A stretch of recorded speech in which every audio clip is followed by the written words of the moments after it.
कहीं ना लमान गौरी माई मोर दाई ओ कहीं ना लमान गौरी माई। कहीं ना लमान गौरी माई मोर दाई हो कहीं ना लमान गौरी माई। बैहा पाती संग काते सुखी पावे ओ बैहा पाती संग काते सुखी पावे ओ कहीं ना लमान गौरी माई मोर दाई ओ कहीं ना लमान गौरी माई। कहीं ना लमान गौरी माई मोर दाई हो कहीं ना लमान गौरी माई।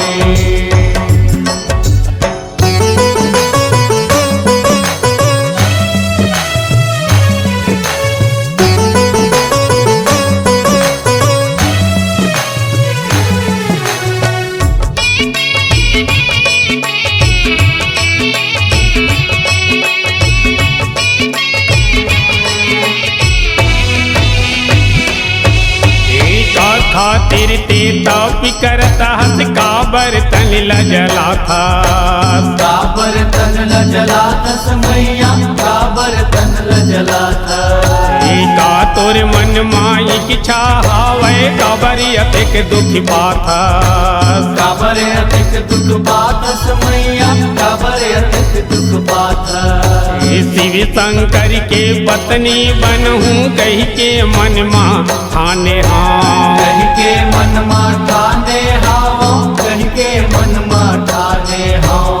जब जब जन्म धरे हाँ तब तब भोला लपति देव माने हाँ। भोला लपति देव माने हाओ भोला लपति देव माने हाओ।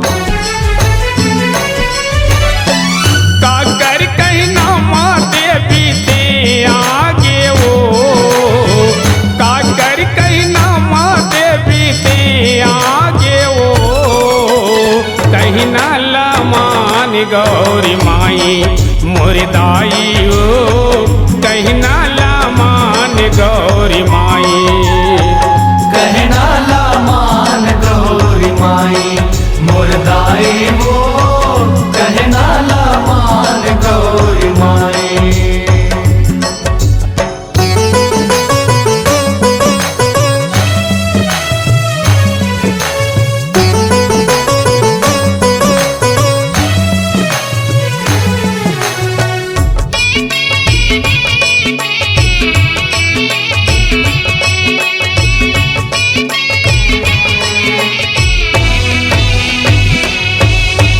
जोगी जतिया भिख मंगाए निमगा नीरा हारिए।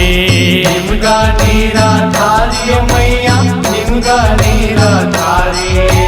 बारिक छैया में बैठे रहते मरघट के रखे पारिए। मरघट के रखवारिये मैया मरघट के रखवारिये। तन ढाके बर कपड़ा नहीं है ना खाए बर दाना।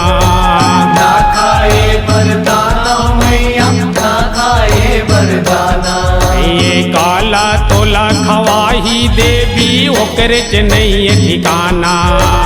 ओकरे च नहीं है ठिकाना हो देवी ओकरे च नहीं है ठिकाना।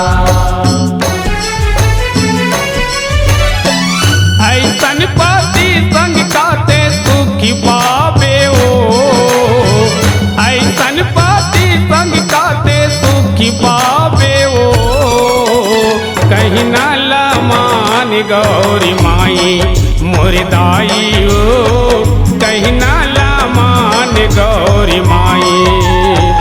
कहीं ना लमान गौरी माई मोर दाई हो कहीं ना लमान गौरी माई।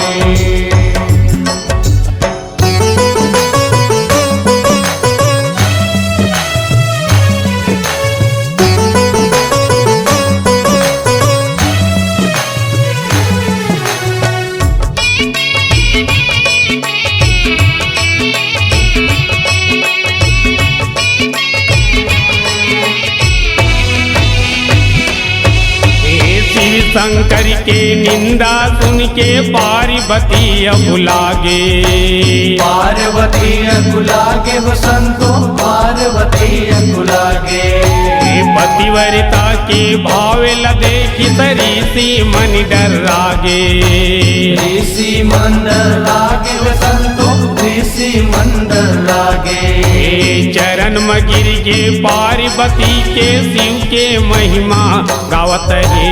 शिव के महिमा गावत संतो, शिव के महिमा गावत है। घर जा तप तोर पूरा होगे कह के तोला समझावत है। कह के तोला समझावत है मैया, कह के तोला समझावत है। जुग जुग ले भोला संग ते सुख पावे ओ। जुग जुग ले भोला संग ते सुख पावे ओ। कहीं ना मान गौरी माई मुर्दाई ओ। कहीं ना मान गौरी माई। कहना ला मान गौरी माई मुर्दाई हो। कहना ला मान गौरी माई। बैहा पाती संग काते सुखी पावे ओ। बैहा पाती संग काते सुखी पावे ओ। कहीं ना मान गौ